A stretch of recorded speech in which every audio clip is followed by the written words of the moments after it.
Manitoba Métis Federation is the national government of the Red River Métis. The MMF was established in 1967 to provide democratic, responsible, and accountable governance on behalf of Red River Métis using the constitutional authorities delegated by our citizens. Defining Red River Métis identity is important to ensure our history and heritage are recognized and protected. The definition of Métis identity has been a hot topic of conversation lately. Many people believe that being of mixed ancestry means that you are Métis. We, the Métis, know that we have a shared history, culture, language, and territorial background. While the Métis homeland extends from Manitoba into the western provinces, we all have roots in the Red River settlement.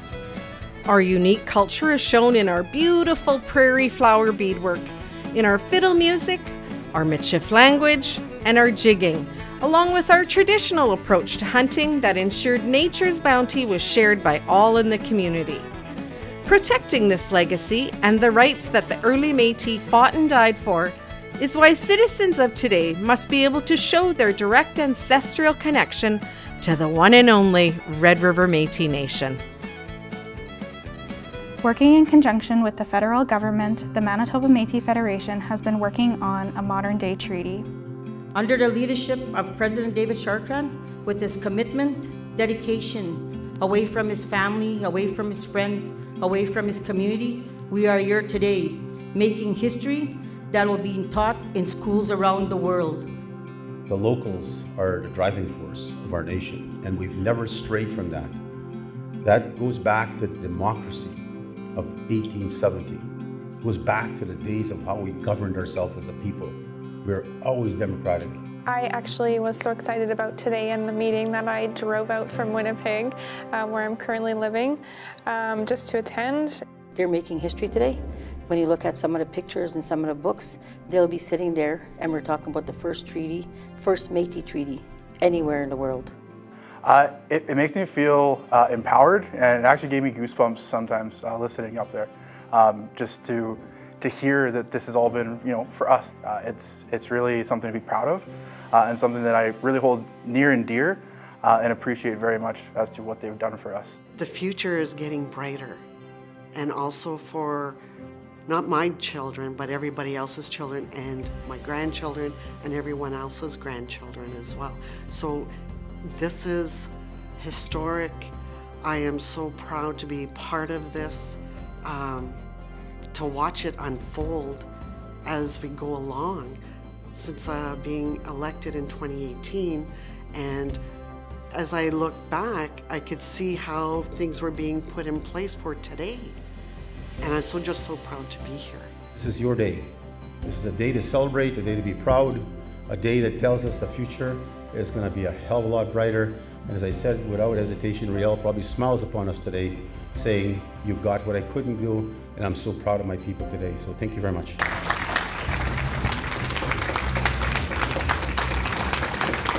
Mark, get set. Question is called. All in favor. Unanimously approved in Winnipeg and all across the satellite locations. Nervous anticipation turned to jubilation. Show this to your people, show this to your children. This is unbelievable. This is unity, this is the nation, and this is who they'd have to fight with if they want to mess with us. So again, be proud. This is your day, your kids' day, your children's day. This is the future for them, and I can't say enough. This cabinet is proud. This cabinet will do our job next, and we'll get this in Parliament and get it done. Traditional economies are vital to preserving the Red River Métis way of life. Some examples are fur trading, forestry, commercial fishing, and more. It's been a traditional economy for the Métis, for the Red River Métis here in Manitoba and beyond the borders for a very long time. I've recently purchased a commercial fishing license, so I commercial fish. My boat's in the background here right now. I'm doing some work on it, but my great-great-grandfather was a commercial fisher, so it's been in the family for a long time, and I felt the time was right that I got into it. Just from that being out on the water and being close with nature and seeing how things work, just the connection that you have, it's invaluable. If we don't help the land and the nature, it could really do damage to another species. For example, commercial fisheries, which is a big important commodity for us. And we, as I said, clean deep in the rivers and in the creeks, deep down in a northern forests and where the rivers and creeks go and they flow into our main lakes. People don't see that. They just see the lake. You see a beautiful blue lake and they say, wow, the water is nice and this lake is, but what they're not seeing deep in a forest is that you see thousands of fish floating in these areas where they go to spawn and the beaver traps them in. And then eventually the water's not moving. If water doesn't move, it has no oxygen and fish will die. And we've seen thousands, we have evidence of pictures on that because we've been doing it for 15, 20 years. Winnipegosis is kind of the hub. We're right at the south end of Lake Winnipegosis itself. Lake Winnipegosis runs, you know, I think there's about a 1,100 kilometer shoreline around the whole entire lake. But it's a very important area just because of the economy that used to be here. We used to have a lot of logging. This whole river itself used to be lined with fish plants. There was different fish buyers at the times. So it's kind of an area where the Métis you know, settled, and there's a lot of roots in this area, and there's a lot of culture in this area. There's a lot of history. Fur trading is still an active part of the Red River Métis economy. Oh, it means lots. Like me and my brothers, we used to take our grandkids out, take them out trapping, out hunting, passing down stuff to them. So I might have a granddaughter that might want to look into trapping, but it's hard to say. When we started saying to ourselves, we need to revive the fur industry, we set aside $1 million in our government, in our cabinet, said let's start it over. Let's see if we can do it, because right now the North American fur that's being sold outside and sold to the particular company, sold in different parts of the world, there's no revenue. Like you're getting next to nothing for a muskrat, next to nothing for a beaver. And yet the amount of work to go out and get it, capture it, and all of it is phenomenal. And so people quit doing it. And so if the parents quit doing it, the grandparents quit doing it, well, the younger generation is sure as hell not going to follow behind now. There's no one teaching them the importance not only of helping to make revenue, but at the same time helping nature. So the young gentleman that came here in the Paw year to buy sell his fur to the Red River Métis Fur Company, he's 12 years old. He set aside hockey. He said, hell with hockey, hell with all this stuff. I want to be a trapper. That's who I am. That's who my family is. That's who my parents are, my grandparents. So it just enlightens me that there are people still out there that really believe in part of our culture, part of their role to help nature, part of their role to keep a balance of nature. And definitely the animals need that support. They need that balance. Because if nature takes care of itself, it's vicious. It'll be a sickness on them or some kind of, which then affects us. And so at the end of the day, you know, it's important to see these young kids saying, I want to go back to the trapline like my grandpa did, like my dad did, and or else my mom, my grandma. I want to be out there too. And for him to come proud as a 12-year-old, as a trapper, bringing his martens and fox, makes me very proud. In September 2012, the MMF and the province of Manitoba entered into an agreement that recognizes Métis rights to harvest for natural resources for food and domestic use in a defined area of Manitoba. We come to a place today where we recognize the rights of Métis people to harvest wildlife, fish, domestic lumber, all of those things that allow people to have a sustainable life in this province. And I want to pay tribute and testament to the leadership of your people to get us to where we are today. It's been an arduous journey through the courts, and as we've gone through that journey, we've looked for a way to build on that spirit of reconciliation, which is so important to the future of the peoples of Manitoba and to the future of this country. We must protect for the next generation. For they say, what is a victory if we have nothing to be successful or brag about that we won if there's no more animals left? If we do not start protecting the very aspect of the seasons of our hunting and our harvesting, and take during spawning times or take during times of calving, if we decide not to respect nature as nature has served us well, then there will be nothing for the next generation to celebrate, and we can never strip them of that right and take that away from our children. The Métis laws of the harvest are in place to remind our Red River Métis harvesters of the importance of conservation and that it is our duty as Red River Métis harvesters to listen to our elders, the science, and our educators, and most importantly, the land and waters that provide us with these resources.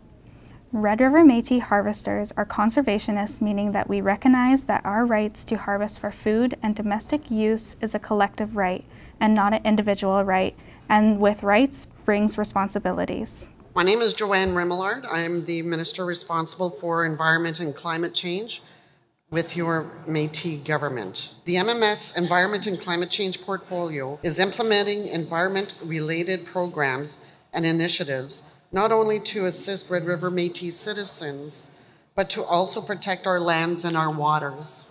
Citizens work closely within and rely heavily on our environment to provide a livelihood, sustenance, and the ability to practice traditional Métis culture. Your Métis government, the Manitoba Métis Fédération, understands the importance of protecting and conserving our traditional territory and is actively working to ensure environment is protected for ourselves and future generations. The MMF takes pride in our environmental monitoring programs. The Red River Métis have been deeply connected to the lands, waters, and environment in our national homeland for generations. The MMF is leading by example in the fight against climate change as part of our vision for continued prosperity for the Red River Métis. The MMF's Energy, Infrastructure and Resource Management Department focuses on a green and sustainable future. This involves engaging our youth in natural resource and agriculture management, food security, tree planting initiatives, environmental consultations, and more. The Red River Métis Stewards of the Homeland program is actively working to conserve, protect, and restore the national homeland of the Red River Métis for a continued prosperity of the environment. The work includes land-based education and training opportunities and target projects including the Spawning Study 2.0, waterway restoration, and ecosystem integrity. The Métis community-based monitoring program provides a network of opportunities for Red River Métis citizen scientists to participate in environmental monitoring programs and projects while holding land-based educational events throughout the year. The program works with our Red River Métis citizen scientists to provide them with training and equipment while supporting them in the field when conducting monitoring. The program hosted several successful events including birding walks, nature walks, bumblebee surveying, water monitoring, and in-person training events. Wetland health visual surveys provide valuable information about the characteristics of a wetland. Take pictures and collect samples of the plants that you aren't able to identify immediately to aid with identification once you get home. Record any observations of invasive plants in the wetland. For guidance on identifying invasive plants, see examples in Appendix B at the back of your Wetland Monitoring Pocket Guide.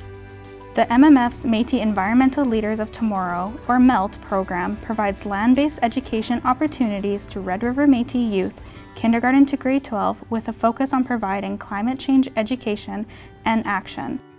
MELT seeks to educate youth on the impacts of climate change while providing educational programming on how environmental stewardship and Red River Métis traditional knowledge can lead to positive action they can take back to impart on their communities. To advance freshwater protection and protect Red River Métis rights, claims, and interests, the MMF continues to prioritize working with governments and continues to host consultations with proponents to ensure Red River Métis citizens' voices are heard. The MMF was consulted by Environment and Climate Change Canada on the creation of Canada Water Agency.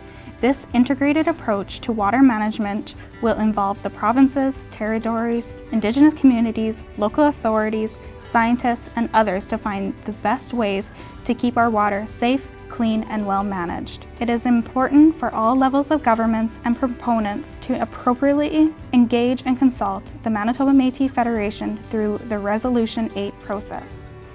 This is just a snippet of the ways the Manitoba Métis Federation is emphasizing the interconnectedness of water with biodiversity, shared environments, and sustainable practices, but as well as involving citizens throughout the initiatives for a local involvement.